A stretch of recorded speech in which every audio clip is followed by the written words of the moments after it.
Hello everyone, welcome to a new video at profit भाई India. आज इस video में हम लोग बहुत सारे ग्लोबल ट्रेंड्स, मैक्रो माइक्रो, थोड़ा demand supply, we'll let's decode this economy and compare it to the world economy. और काफ़ी डेटा मैंने एक यूट्यूब चैनल है डिकोडर, उनके एक वीडियो से निकाला है, so lot of credit goes to them. ये original video we will put it out in the description and also in the comments, so you can have a look at the original video as well. A lot of the data is taken from that conversation with Ruchir Sharma ji. Ruchir Sharma is an Indian who's based in US, and he looks at macros, micros, and he's written a lot of books, and I really follow him and a lot of other people to get my world view, एक तरह से आप कहें तो।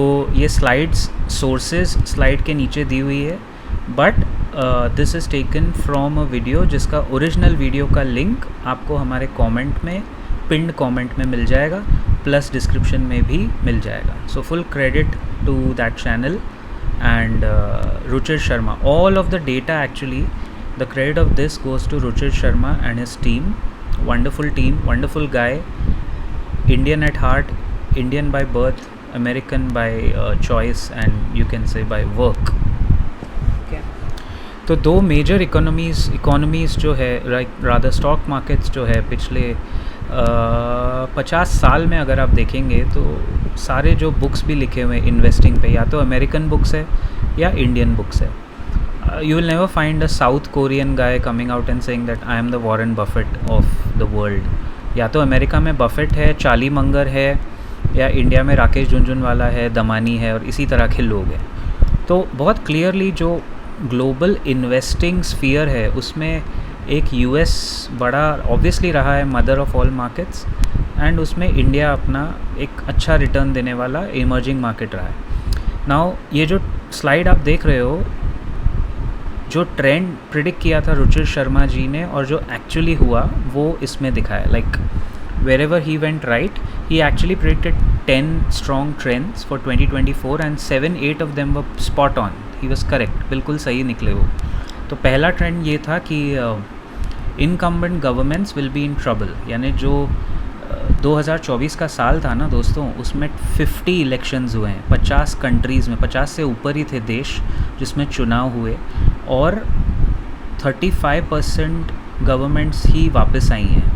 यानी 2009 में, ये जो स्लाइड आपको क्या बता रहा है, इन 2009 70% of the governments came back. जब पिछली बार ऐसे 50 चुनाव हुए थे 2009 में, तो ज़्यादातर गवर्नमेंट्स ना रिपीट हो गई थी, लेकिन इस बार 35% गवर्नमेंट्स ही रिपीट हुई है। 65% दुनिया ने अपनी चालू सरकार को उठा के पटक दिया है। तो इंडिया में तो रिपीट हो गई मोदी सरकार, लेकिन आप देखो ना, उनका भी मैंडेट 303 एनडीए था, और अभी वो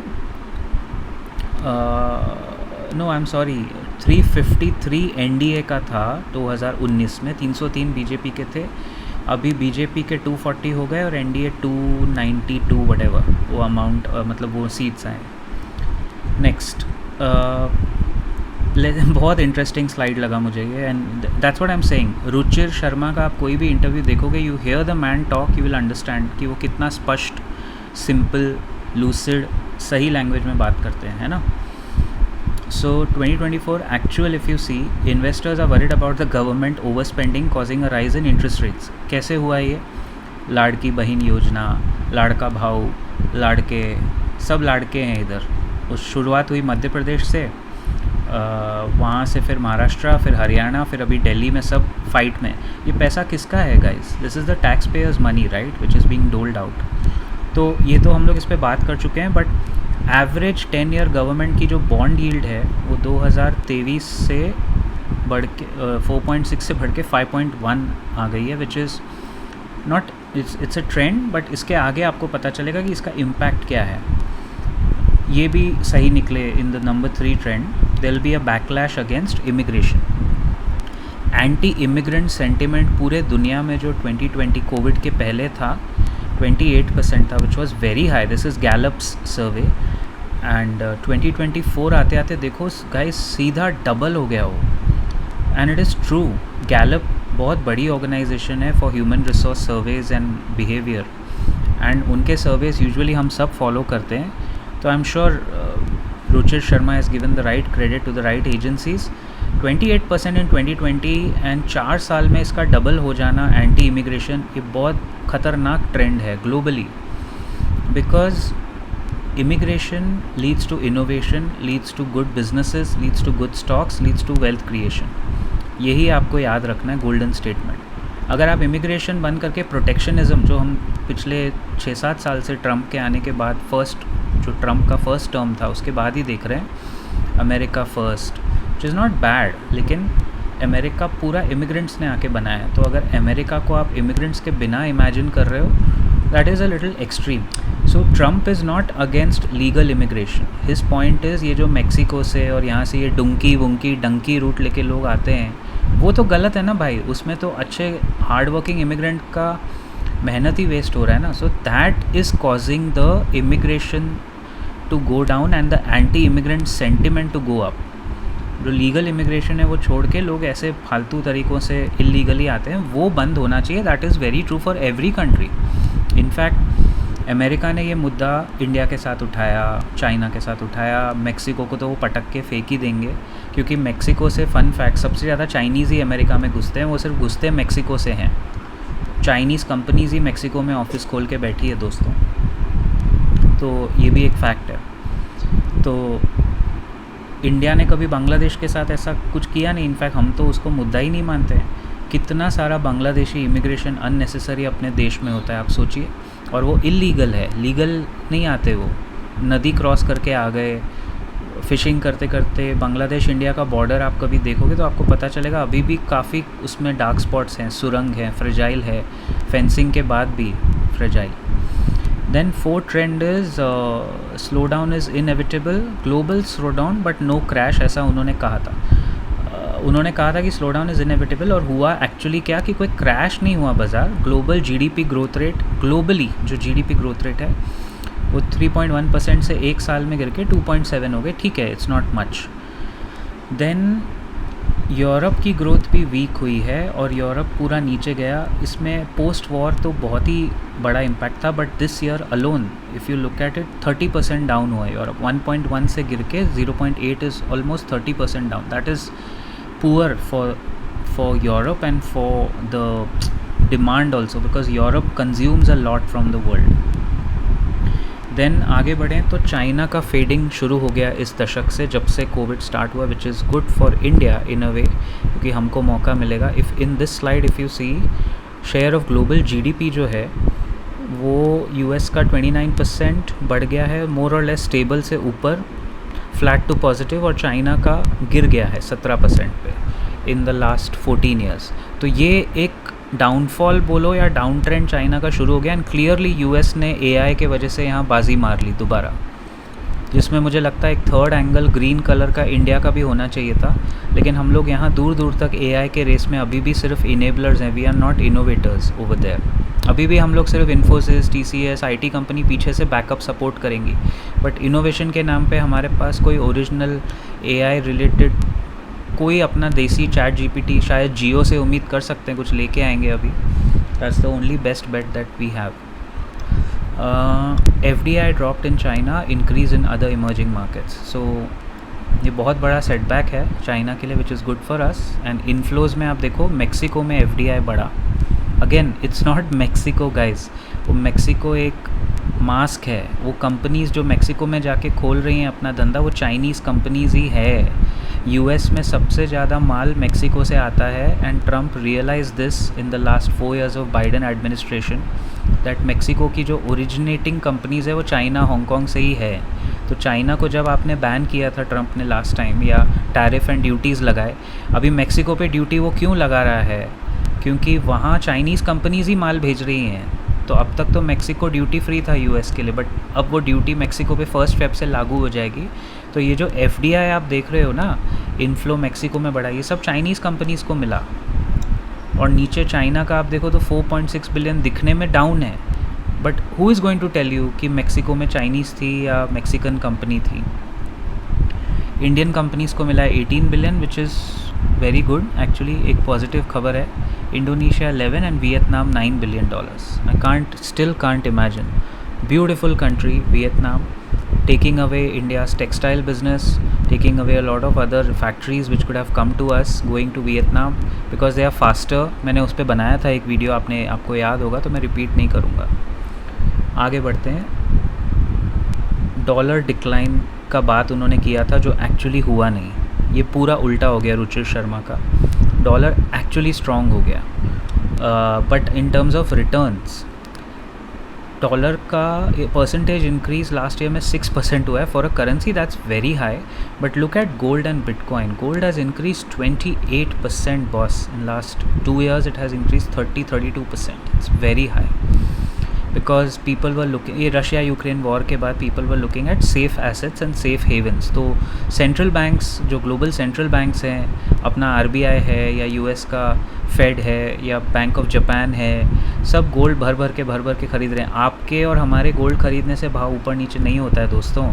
ये सेंट्रल बैंक्स अपना जो फॉरेन एक्सचेंज है उसको या तो डॉलर में रिजर्व्स रखेंगे या गोल्ड में, और दोनों रख के मेंटेन करके चलते हैं. तो जो उनके गोल्ड रिजर्व्स थे वो बहुत उन्होंने ज़्यादा ख़रीदे, और 28% भाव गोल्ड का बढ़ना 1-1.5-2 साल में बहुत बड़ी बात है. It's unnatural actually. But look at crypto, and we have spoken about it, I have spoken about it earlier, और मेरे बोलते बोलते रिपल, XRP, बिटकॉइन सब ऊपर आ रहा है. By the way, if you want to know more information on crypto assets, तो हमारे मेंबर्स ओनली में फरवरी से हम लोग नया सेक्शन शुरू करेंगे, शायद वो जल्दी ही हो जाएगा, जिसमें we are going to cover all kinds of crypto का फ्यूचर, इंडिया ने कहाँ क्रिप्टो को मिस किया है, कैसे हम क्रिप्टो से पैसे कमा सकते हैं. This is a totally new section of profit by India. और मैं आपसे गुजारिश करूँगा, एक रिक्वेस्ट करूँगा कि मेंबर्स के वीडियो एक बार ट्राई करके 1 महीने का देख लीजिए. आई एम श्योर आपका एक ज़ोमैटो का मील अगर आप नहीं खाएंगे तो उसमें आपका 1 महीने का मेंबरशिप हमारा आ जाएगा. तो आई think you can try that.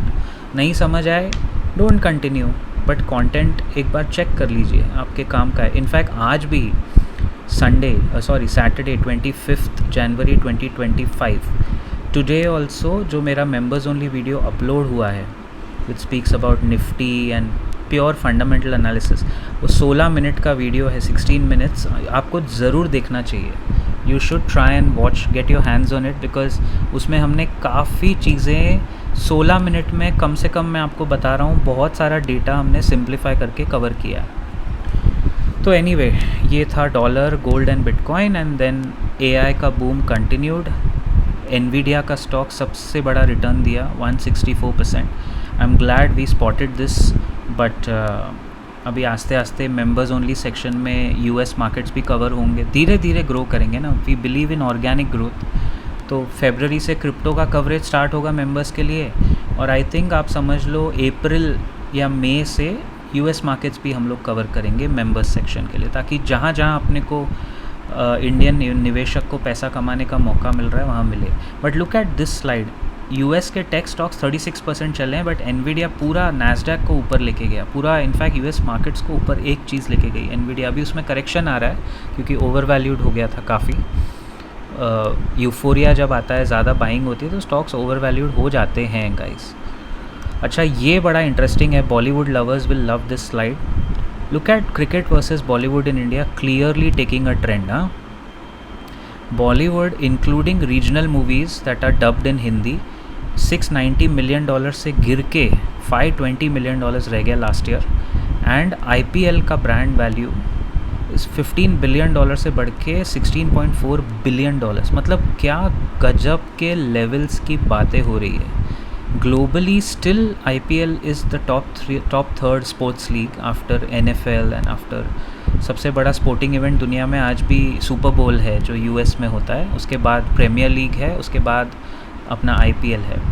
But $16 billion for the IPL and Bollywood नीचे गिर रहा है. ओरिजिनल कंटेंट नहीं है, इसलिए PVR का स्टॉक कभी गलती से भी देखिए मत फ़िलहाल.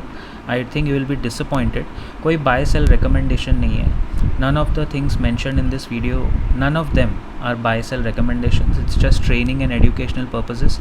आपको बाय करने के लिए फाइनेंशियल एडवाइस से पूछ के ही बाय या सेल करना है. अब अमेरिका का डोमिनेंस दुनिया में जो कम होता जा रहा है, उसका एक ट्रेंड है. यूएस ने आउट परफॉर्म किया था 90s में और 2010 से 24 में, बट ग्लोबली अब वो टाइम आ रहा है कि people are looking beyond America, non US trade. जैसे इंडिया को जब चीप गैस चाहिए था तो रशिया ने जब हाथ बढ़ाया तो हमने ग्रैब कर लिया, जबकि यूएस ने रशिया पे सैंक्शंस किए थे। तो हमने देखा नहीं कि यूएस को हम परेशान करेंगे, नो, हम क्या बोले, वॉर तुम लोग कर रहे हो, सो वी आर ऑल्सो, तुम सब अपना नेशनल इंटरेस्ट पहले देखते हो तो हम भी अपना नेशनल इंटरेस्ट देख रहे हैं, that is Fairlie acceptable around the world. तो इस चक्कर में जब ग्लोबलाइजेशन का दौर आता है दोस्तों, ग्लोबली इंटरनेशनल बिजनेस में, तो अमेरिका स्टार्टअप सब गेन करते हैं, लेकिन जब प्रोटेक्शनिज्म का दौर आता है तो देसी कंपनीज़ जो एक्सपोर्ट ओरिएंटेड है वो ज़्यादा गेन करेंगी। Then this is a very important slide by Ruchir ji, और ये बहुत अच्छा लगा था मुझे। सोर्सेज आप हर स्लाइड में देख रहे हो। Fiscal deficit as a percentage of GDP में यूएस सबसे आगे 8% है, लास्ट 10 ईयर्स का एवरेज है। अभी यूएस का फिस्कल डेफिसिट 6.5% है ऑफ इस जीडीपी। इंडिया का देखिए लास्ट डेकेड का 6% रहा है, अभी हमारा फिस्कल डेफिसिट 4.5% है। तो हमारे पास 1.5% फिस्कल डेफिसिट बढ़ाने का स्कोप है, जो सरकार और लोन बाहर से लेके बढ़ा के कंजम्पशन बढ़ा सकती है, जो चाइना ने किया, जो इमर्जिंग मार्केट्स ने किया, सब ने किया। लेकिन आप एक स्लाइड देख रहे हो, पिछले 10 साल में बाकी इमर्जिंग मार्केट्स का डेफिसिट अपने से 1.5% कम है। India is 6%, the others are 4.5%। इसीलिए Vietnam, Thailand, Malaysia, Philippines, Bangladesh, जो कि इमर्जिंग में आता भी नहीं है बांग्लादेश, ये सब को हमेशा टेक्सटाइल और बाकी ऑफर्स ज़्यादा मिलते हैं, क्योंकि वहाँ फैक्ट्री लगाना फास्टर है। इंडिया के जैसे 50 लाइसेंसेस का रिक्वायरमेंट नहीं है। GST is very simplified. Basically GST का सिंप्लीफिकेशन बिजनेसेस के लिए बहुत ज़रूरी है दोस्तों। लेकिन खैर ये स्लाइड में तो फिस्कल डेफिसिट की बात हो रही है। So what I am saying is, ये साल और आने वाला शायद अगला साल इकोनॉमिकली अमेरिका के लिए एक करेक्शन फेज़ हो सकता है बड़ा।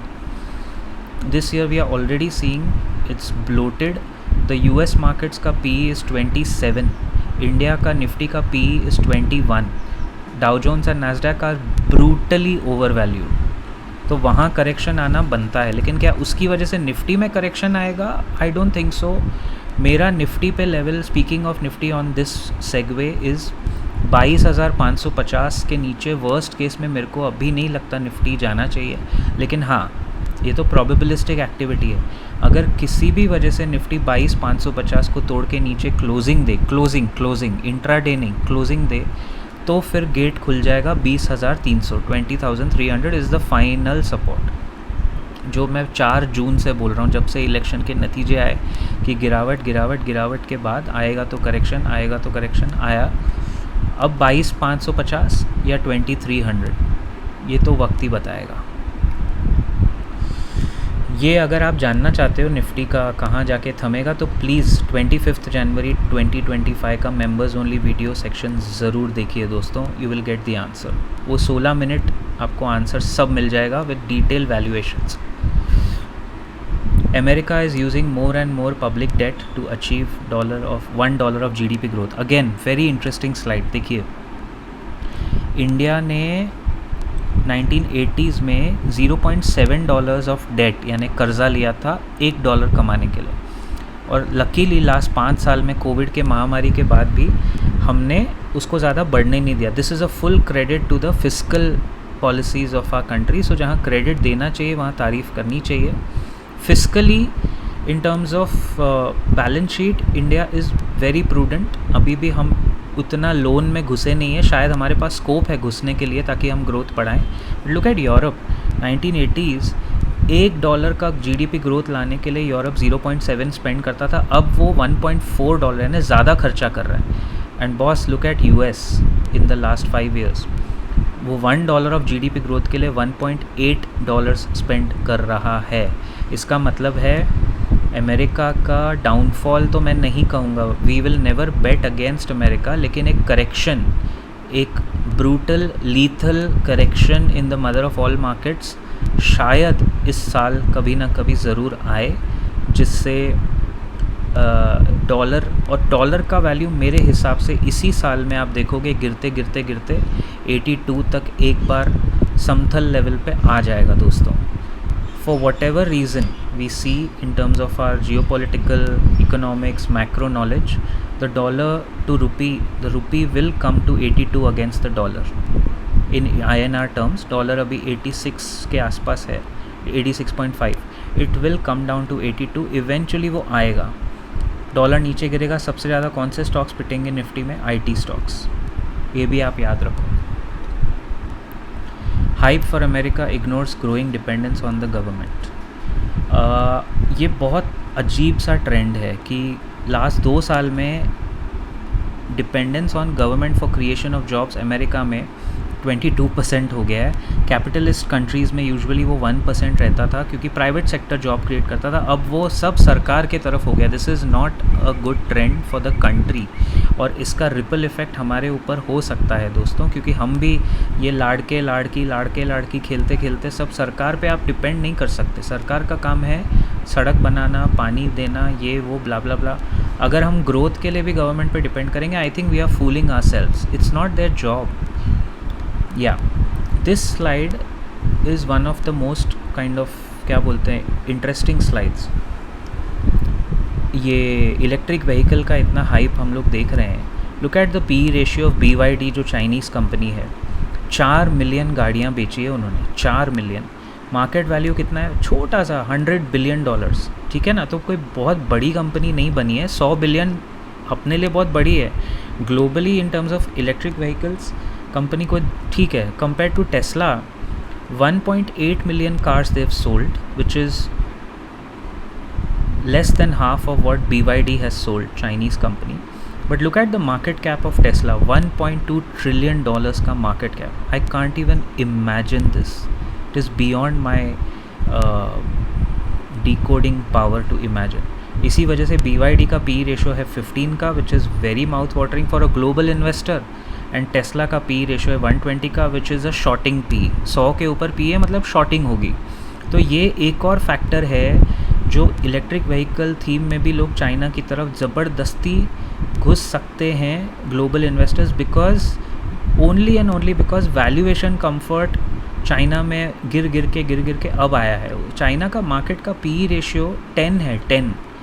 तो ग्लोबली कोई नफ़रत चाइना से करे या ना करे, अगर उसको ग्रोथ मिल रही है तो वो जाएंगे वहाँ. और इसीलिए काफ़ी सारे FIIs जब सेलिंग इंडिया में करते हैं ना, तो वो या तो अमेरिका में अपने कंट्री में ढूंढते हैं डॉलर डिनोमिनेटेड, या अगर उनको इन्वेस्टिंग इमर्जिंग मार्केट्स में करना ही है अभी के भाव पे, तो वो चाइना में घुसेंगे फॉर शॉर्ट टर्म, क्योंकि वो हॉट मनी है. वो आएगा 2 महीने बाद निकल जाएगा, शायद 6 महीने बाद निकलेगा, लेकिन निकलेगा ज़रूर.